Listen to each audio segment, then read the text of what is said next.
Thankful to be here once again, and thankful for the word that's been preached. And we want to return to Mark chapter 7. We've got the last section of this chapter now we want to look at.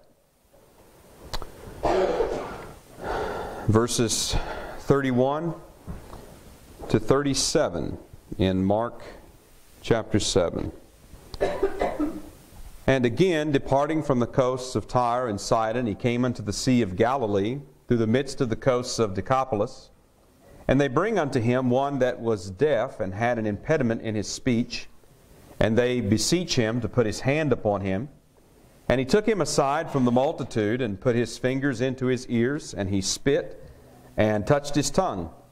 And looking up to heaven, he sighed, and saith unto him, Ephphatha, that is, be open.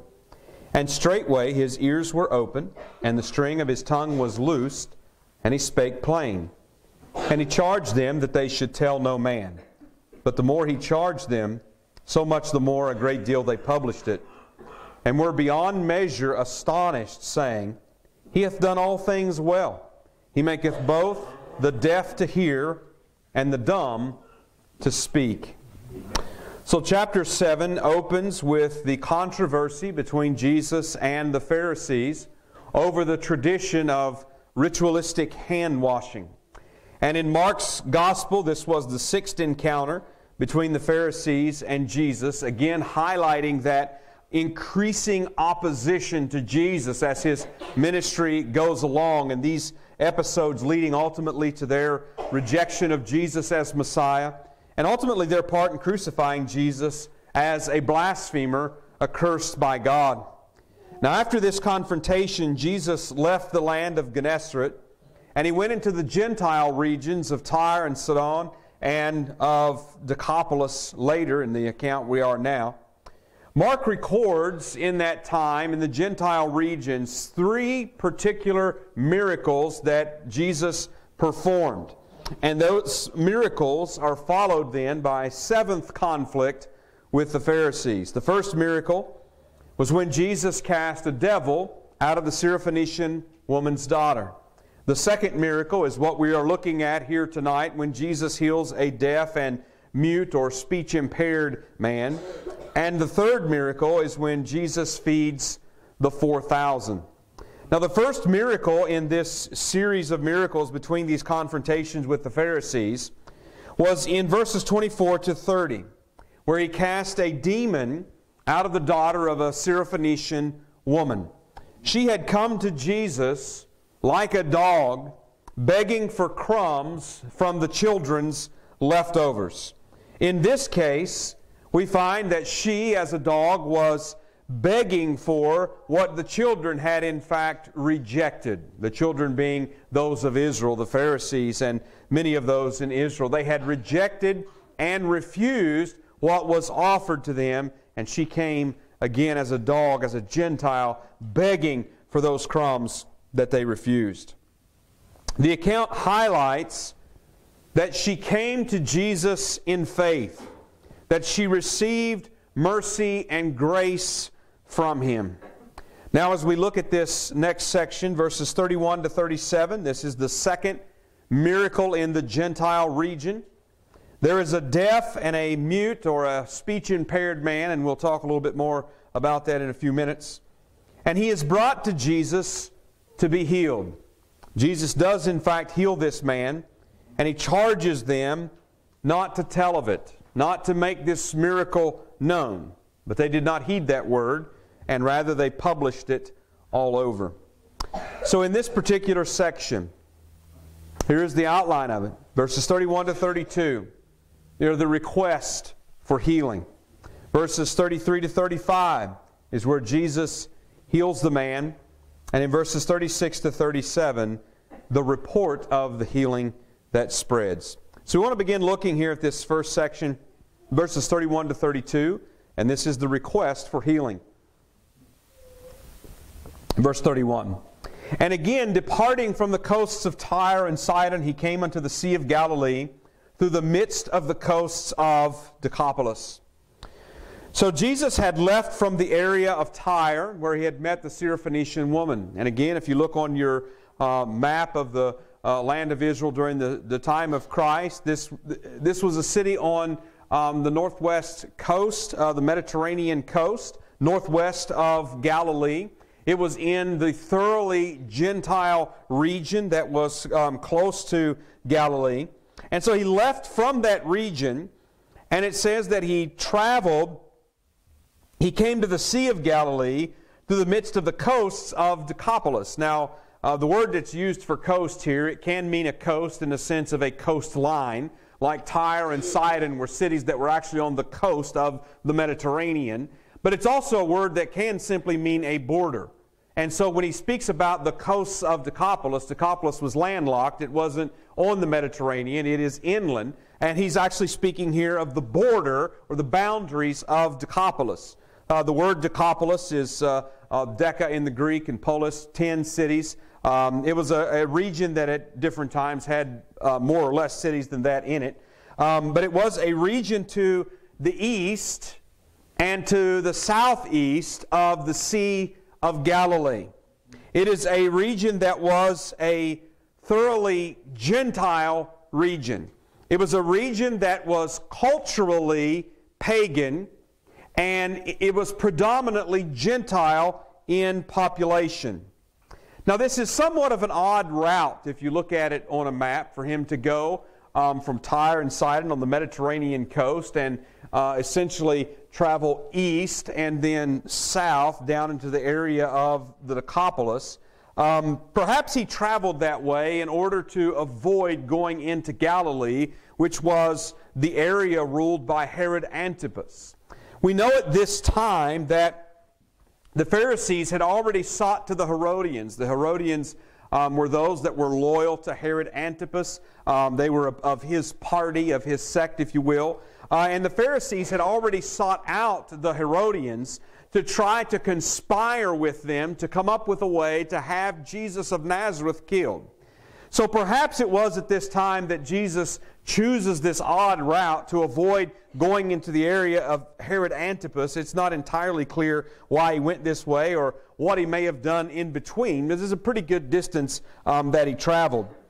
So Decapolis was the region where he cast out the legion of demons near Gadara. Now that was back in chapter 5 in Mark's account. The demoniac of Gadara, who was possessed by the legion of demons. This was the man that was walking about naked amongst the tombs, and they had tried to chain him and bind him, and they tried to do various things with him. And he was so strong by the strength given through the demons that possessed him that he would break out of those things. And people just avoided that area entirely. But Jesus went there and cast the demons out. When the disciples come back, it said they found that man clothed, in his right mind, and sitting at the feet of Jesus.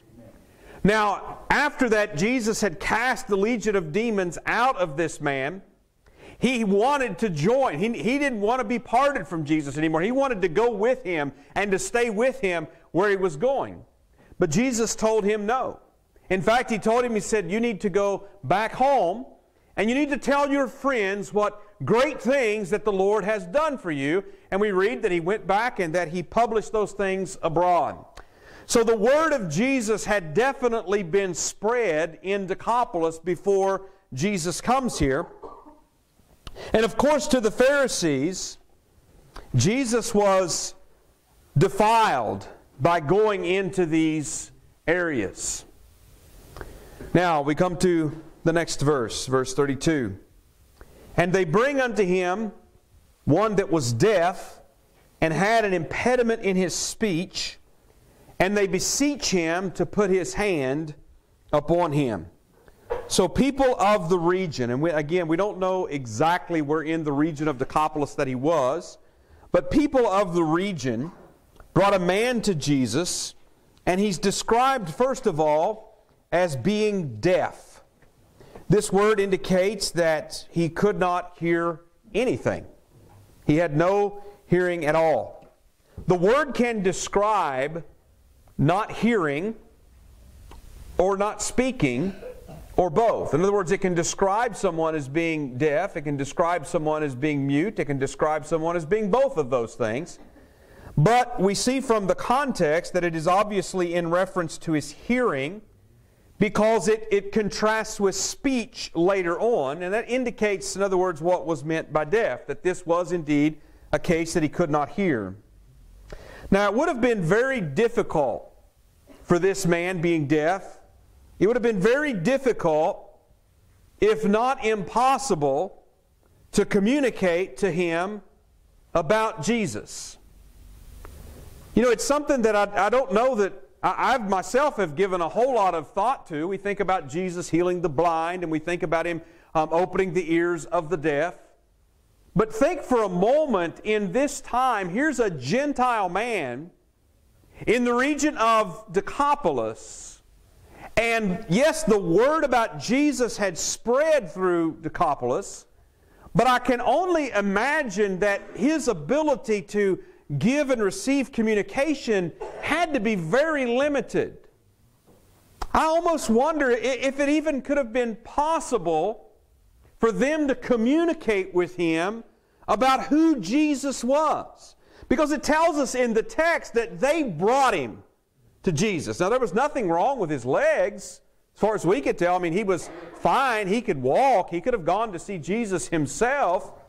But how could they have communicated with him about who Jesus was? It seems to be an almost insurmountable obstacle. But no doubt this is again why they brought him to Jesus. He's secondly described as having an impediment in his speech. Now, the word that is used here is a word that can indicate a great difficulty of talking. It can indicate barely being able to talk, and it can also indicate no ability at all to talk. So it's not clear from the word itself what his condition was. However, verse 35 tells us that after he was healed, he spoke plainly or correctly, which is what is indicated there. And verse 37 that is used at the end of this account when they say that Jesus maketh both the deaf to hear and the dumb to speak. The word for dumb there is actually a different word that does indicate no faculty of speech. So what seems very likely in the case of this man is that he was deaf, and because he was deaf, his speech was greatly impaired. And it had to have been very difficult for him to say much. No doubt he could make sounds and whatnot, but he with great difficulty could he say much of anything. And they brought him to Jesus.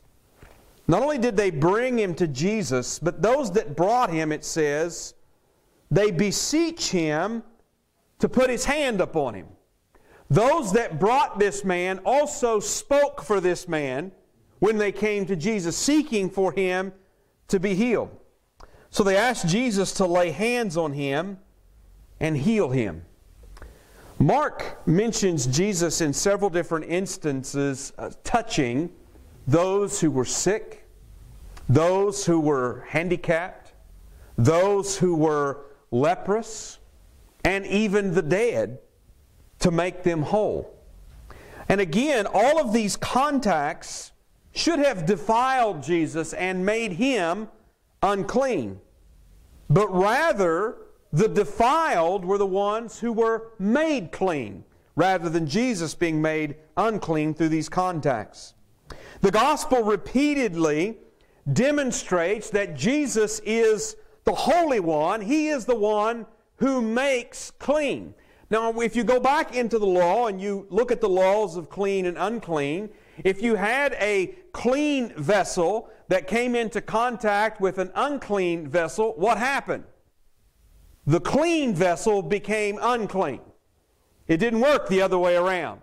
You could not cleanse an unclean vessel by bringing it into contact with a clean vessel. It didn't work that way. But in the case of Jesus, He was not defiled. He contracted no uncleanness from coming into contact with those who were sick and diseased and even dead. He is the sinless one. so pure and so holy that contact with Him makes the unclean clean. Amen. Whether Jew or Gentile, healthy or unhealthy, we are all alike unclean. Just like this man. He is a very apt picture of an unclean sinner. He's deaf. He can't speak. He can't request anything from Jesus.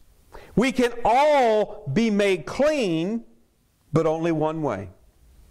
And that is by a faith-filled contact with Jesus of Nazareth.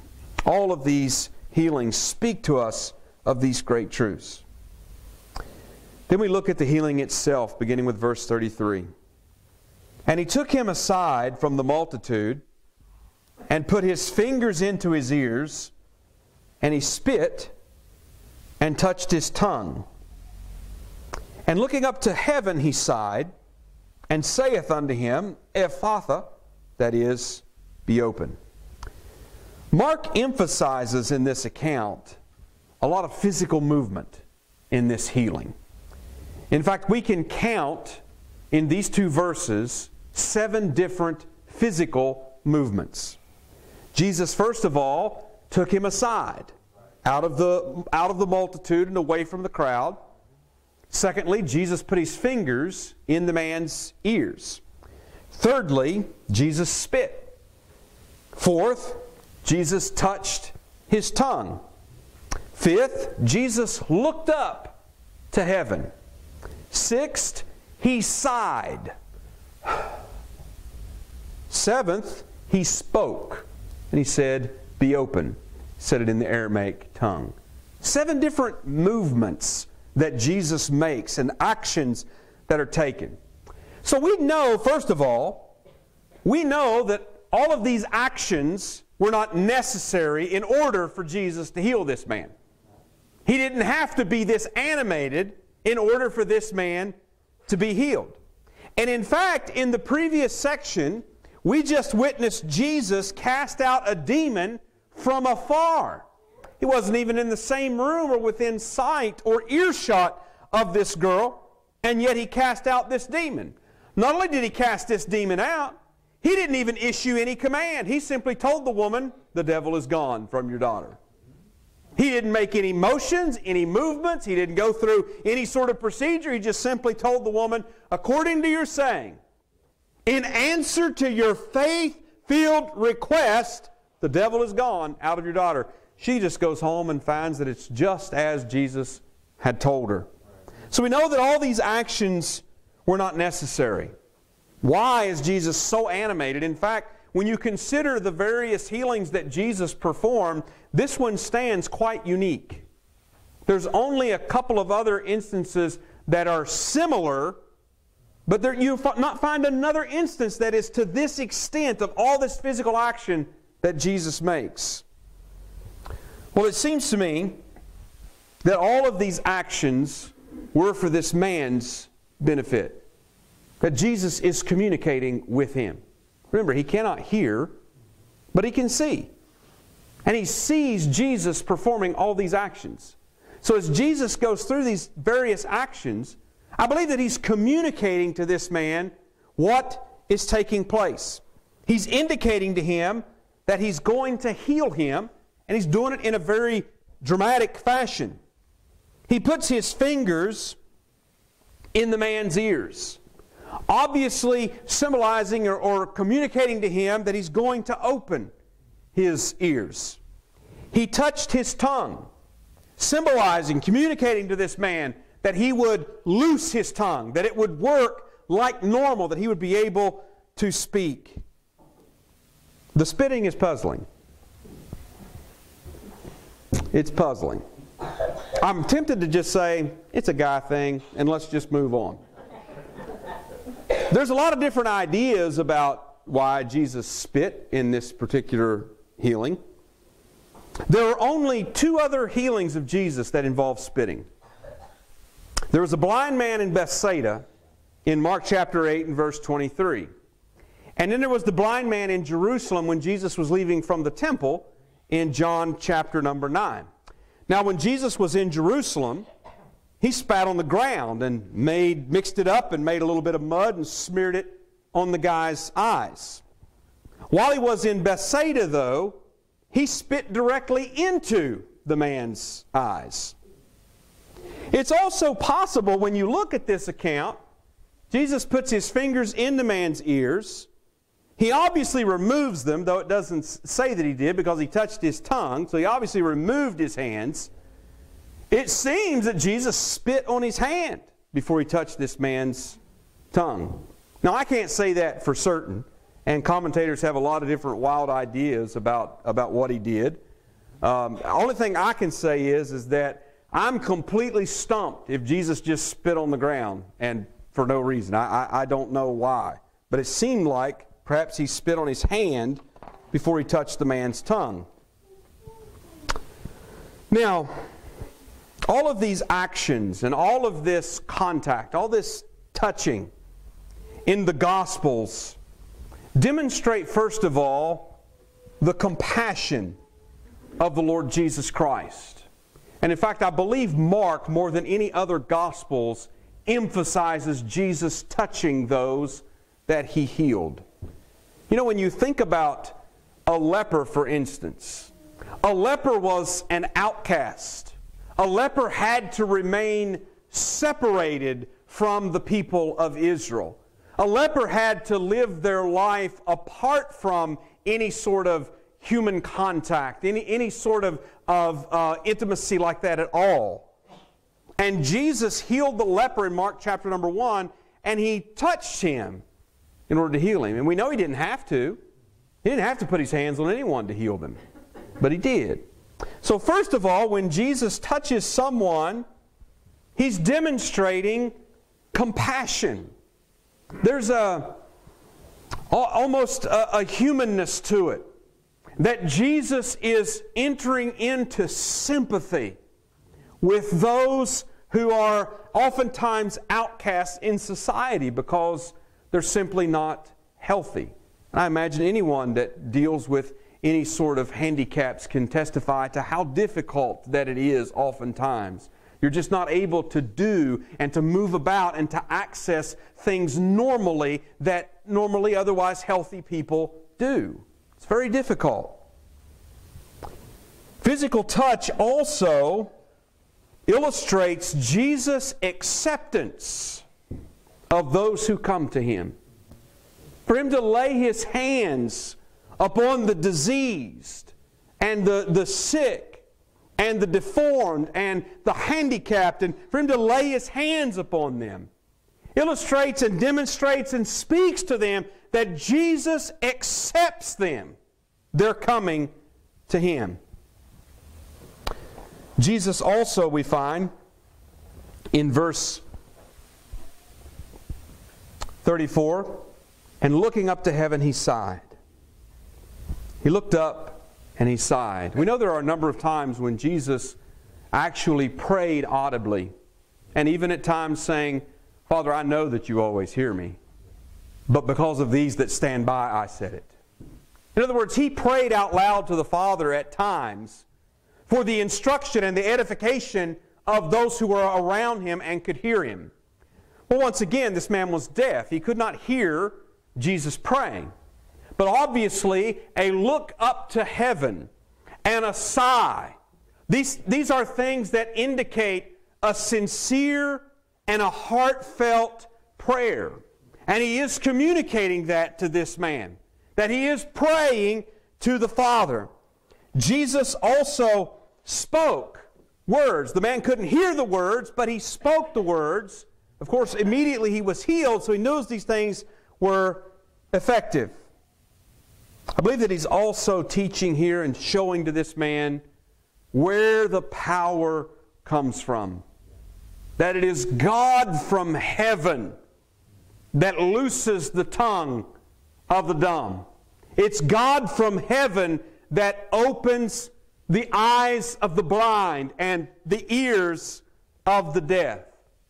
So Jesus speaking here, fits in very well. Mark makes a lot of emphasis about Jesus' words and the authority of Jesus' words, that He speaks and demons obey Him and the wind and the waves obey Him and so on. So once again we have Mark highlighting the authority, the power of Jesus' words, that He can speak to a deaf man and be heard. Something that no one else is able to do. And then in the next verse, verse 35, and straightway his ears were open, and the string of his tongue was loosed, and he spake plain. Straightway is a common word in Mark's Gospel as well, and used particularly in connection with the healing. It means that it was immediate and it was complete. Immediately this man could hear and he could speak correctly. Now, knowing what we do about the human body and condition, even if someone had no hearing and had it restored in an instant, even if they did, we would expect that it would require a long time of therapy in order for them to be able to speak correctly and speak plainly. But with this man, immediately he could hear and immediately he could speak correctly. This was the nature of the healing that Jesus gave him. Now obviously, I believe that God's words to Moses should not have been lost on the disciples, those that were familiar with the Old Testament. Go back to Exodus chapter number 4 for just a moment. Exodus chapter number 4. We know that when the Lord called Moses to go and lead the children of Israel out of Egypt, he was hesitant to go. One of his reasons for not going was his lack of ability to speak. And God says something here to Moses, Exodus chapter number 4. Let's start verse 10. And Moses said unto the Lord, O my Lord, I am not eloquent, neither heretofore nor since thou hast spoken unto thy servant, that I am slow of speech and of a slow tongue. And the Lord said unto him, Who hath made man's mouth? Or who maketh the dumb, or deaf, or the seeing, or the blind? Have not I the Lord? In other words, according to the teaching of the Old Testament Scriptures, it is God that makes one deaf, or hearing, or blind, or seeing, or mute, or speaking. It is God that does that. And yet here is Jesus Christ opening the ears of a deaf man and loosing the tongue of a man that was effectively mute. He could not well communicate. Once again, we have a picture here into the deity of the Lord Jesus Christ. This is a sort of miracle that emphasizes, that highlights, that brings out the fact that Jesus is God. As He looks up to heaven, as He indicates prayer to the Father, that this is power come from God. And we know that even many of the people came to that conclusion, that this has to be of God. No man could do the things that Jesus has done. This has to be of God. Of course, we know the Pharisees gave the countercharge that He only cast out devils by the prince of devils and committed the blasphemy of the Holy Spirit. Let's go on, verse 36. And He charged them that they should tell no man. But the more He charged them, so much the more a great deal they published it. Now opinions vary as to why Jesus would charge someone who had been healed not to make that healing known. Mark has already reported 3 different times when Jesus silenced the demons, that they would not make Him known. In chapter 1, twice it occurs, verse 25 and verse 34. And in chapter 3, verses 11 and 12. Jesus silences demons. I believe that if you look into the words that are used there, it's in effect Jesus muzzled them. In other words, it's not just that Jesus said, "Don't make me known." He silenced them with His words, with His authority. But I think that the case of the demons differs from the case of Jesus healing someone and then telling them not to make it known. So, first of all, in the case of the demons, His command silences them, bringing attention to the authority of Jesus' words. This man commands demons, and they obey Him. In fact, in one place they said, "What new doctrine is this?" They were used to the idea and the concept of exorcism, but for a man to simply command demons and they obey His word, they said, "What? This is something new. What is this?" When Jesus charges people, however, not to make a healing known, generally they go ahead and make it known. Now the demons were silenced. They did not make Him known.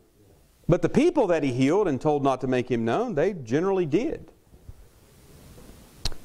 Well, one of the reasons for that, I believe, one of the reasons of these differences, or one of the reasons why Jesus would silence the demons, is first of all that demons are not anointed and sent by God to preach the good news of the kingdom. In fact, as you start in Mark's Gospel, there's emphasis made of how that John was one that was sent by God to preach the gospel. And Jesus is one that is anointed and He is sent by God to preach the gospel. Later, Jesus will select and He will send out His apostles to go and to preach the gospel. And there's a trail of an authoritative word of those who have been sent as God's messengers to announce the good news to Israel. And demons are not sent to announce the good news of Jesus Christ. Certainly this would be a reason why Jesus would silence these demons and say not to make Him known. Jesus told the man from Gadara to go home and to tell his friends about what Jesus had done. That's chapter 5, verses 19 to 20. So that's different from what He says to this man here that He had healed. So why would this be? Well, I do believe that Jesus, first of all, He's in Gentile territory here. And He is trying to avoid notice. We read in chapter 7 and verse 24 that he went into a house and would have no man know it, but He couldn't be hid. He's later telling people to be quiet about the miracle. Ultimately, I believe that this comes down to timing. His mission is to Israel. That doesn't mean that He will not have mercy upon the Gentiles that come to Him. He does. He does in the gospel accounts in several places. But His mission is to Israel. Later, His apostles and the first church there in Jerusalem will be given the mission of going to the world with the gospel. Now that's a mission that they were to begin, and they did. And as other churches were planted and as that word spread, that's also a mission that is handed down to us today, that we are to continue to preach the good news of Jesus Christ to all the world until He returns. So I do believe that it is an issue of timing. It's not time for the worldwide preaching of the gospel at this point. Jesus' mission is to Israel. So Jesus' purpose here is not to provoke Israel to jealousy with the Gentiles, but these forays into the Gentile territory, they do foreshadow the Messiah's mission to bring salvation to the Gentiles as well as the Jews. So they certainly do speak to that, and I believe that they confirm His identity as the Messiah for receiving those Gentiles that came to Him in faith. Jesus commands silence after healing 4 times in Mark's Gospel. Chapter 1, verse 44, chapter 5 and verse 43, chapter 7 and verse 36, and chapter 8, verse 26. 4 times He commands silence after a healing. And in at least 3 of those cases, the people did not keep quiet, but spread the word. Now, we're just not told one way or the other in the fourth case. It could very well be that the same thing happened there. We're just not told one way or the other. But he did issue this command or this charge not to spread the word. In at least one of those cases, and that was the leper that most likely was outside of Capernaum in Mark chapter number 1, because of his publishing what had been done, it says that Jesus had to leave the city for a time. He had to go away into a desert place for a time, away from the crowds and multitudes of the people, because this leper didn't do what Jesus charged him to do. Instead, he spread that word around. So Jesus once again issues here a charge not to make it known, but the more he charged him, it says, so much the more a great deal they published it. He could not keep it quiet. It's explained further in verse 37, and were beyond measure astonished, saying, He hath done all things well. He maketh both the deaf to hear and the dumb to speak. They were beyond measure astonished. He says they were utterly amazed. In the Greek, this is a double emphatic. And it's describing an excessive astonishment. You know, astonishment's already pretty excessive, but it's even more astonishment than astonishment. It's an abundance, it's an overflow of astonishment with what has taken place. In other words, it seems that they just simply can't keep quiet about it because they are in such amazement of what has taken place. And what we find in verse 37 is now we find Gentiles proclaiming the signs of the Messiah and His kingdom. Look what they say. He hath done all things well. He maketh both the deaf to hear and the dumb to speak. Those familiar with the prophecies of the Old Testament would have to be looking and waiting for signs just like that the Messiah had come. Amen. If we go back to Isaiah chapter 29. Isaiah chapter 29. This is a chapter that the prophet delivers strong rebukes and pronouncement of judgment on Jerusalem because of their sin. There's a woe that's pronounced here for seeking out a secret alliance with Egypt directly against the word that God had sent to them through the prophet not to do that. So there's a number of judgments and woes and things that are pronounced and rebukes. Verses 10 to 12 speak about their spiritual blindness and spiritual deafness. In verse number 10 it says, For the Lord hath poured out upon you the spirit of deep sleep, and hath closed your eyes. And the prophets and your rulers, the seers, hath He covered. And the vision of all is become unto you as the words of a book that is sealed, which men deliver to one that is learned, saying, Read this, I pray thee. And he saith, I cannot, for it is sealed. And the book is delivered to him that is not learned, saying, Read this, I pray thee. And he saith, I am not learned. In other words, he says, your eyes have been overcome with sleep so that you're not seeing. And effectively here he's saying that your ears have become deaf. The words are like words contained in a book that's sealed. You can't hear them because you can't open it and have them read or read it yourself. You can't hear them. You've become deaf. So again, this is their spiritual blindness and deafness that is depicted. But the chapter ends with a glorious prophecy of future restoration and salvation in Messiah's kingdom. Look at verse number 18. And in that day shall the deaf hear the words of the book, and the eyes of the blind shall see out of obscurity and out of darkness. The meek also shall increase their joy in the Lord, and the poor among men shall rejoice in the Holy One of Israel. This is a prophecy of the Messiah and His kingdom. This is a prophecy of after the judgment having come upon Jerusalem, having come upon Israel, of their gathering, of their restoration, of their salvation, of life in His kingdom, when their eyes are open to see and their ears are open to hear. If we go forward to chapter 34. In chapter 34, Isaiah prophesies judgment and desolation. And chapter 35 comes after that, speaking of that future restoration and salvation in Messiah's kingdom. Let's just go to chapter 35 and read a couple verses here.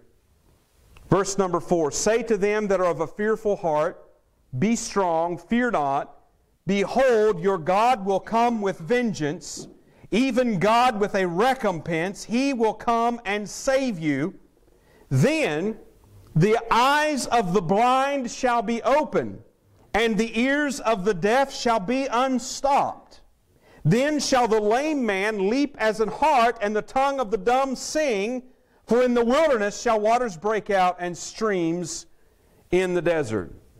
So in other words, as Jesus went about healing, He was preaching and showing that the kingdom was at hand. He was opening the eyes of the blind. He was opening the ears of the deaf. He was loosing the tongues of the dumb. He was raising from the dead. He was healing lepers. All of these things that He was doing is a foreshadow and a taste of that future time. And it was a sign to Israel that Messiah is here and the kingdom is at hand, if you will receive Him. But they would not receive Him. And to highlight their rejection, here we have in Decapolis Gentiles publishing far and wide the signs of Messiah and His kingdom. The deaf hear and the blind see, the dumb speak. So as we think about this particular incident and the one before it, the Syrophoenician woman, her daughter, and this deaf and speech impaired man from Decapolis, they're all Gentiles. And they stand in contrast to the Pharisees in the opening part of this chapter in particular. To the Pharisees, these Gentiles were unclean. And merely being with them at the market would defile them and make necessary traditional washings to be purified. In other words, the Gentiles were unfit as Gentiles for the kingdom of God. Of course, their only hope to the Pharisee mind was they had to become Jews. Jesus repeatedly emphasized the need to hear and to have ears to hear. This is several times in chapter 4 of Mark's Gospel. It comes again here in chapter 7. It comes again in chapter 8. It comes in chapter 9. And here we have a deaf man who literally could not hear. He could not hear the words that Jesus was speaking. In other words, he seems, by all indication, to simply be disqualified and unable to come to Jesus. And that's even highlighted by the fact that he had to be brought to Jesus. He seems unable. Note now the contrast with the Pharisees. He was a Gentile. They were the children of Abraham. And they made their boast in being the children of Abraham. Even at one point telling Jesus, "We're not born of fornication. We have Abraham to our father." This man could not hear. He couldn't hear the words of Jesus. But he received mercy from Jesus. The Pharisees could hear Jesus' words, but they refused and rejected what was spoken to them. He could not speak, but went on to proclaim the good news of the kingdom. The signs of the Messiah are here. He is here. The kingdom is at hand. The Pharisees, on the other hand, could speak. But rather than speaking the word of God, they set it aside to speak the traditions of men. Lastly, thinking about this incident and even what it says to us today, we're just like this deaf man from Decapolis. There's nothing about us that makes us acceptable to God. There's nothing about our person or anything about our identity or what have you. There's nothing about us that makes us acceptable to God. But also, like this deaf Gentile from Decapolis, there's nothing about us that disqualifies us from coming to Jesus Christ. Amen. Nothing about your birth, your parents, your speech, your native place, your culture. Nothing about us disqualifies us from coming to Jesus Christ. Again, this man looks like he's simply disqualified from coming to Jesus. But he's not. Jesus said in John chapter 6 and verse 35, I am the bread of life. He that cometh to me shall never hunger, and he that believeth in me shall never thirst. It is our sins that have separated us from God. It's not anything about our physical makeup that has separated us from God. It's the sin within that Jesus spoke of that comes out and defiles. That has separated us from God. But we can be reconciled to God by the death of Jesus Christ, but only through faith in Him. And notice this deaf man comes to Jesus unable to hear, and Jesus gives him ears to hear. And He can do the very same for you and I tonight. All right, we'll stop here, Brother Reynolds.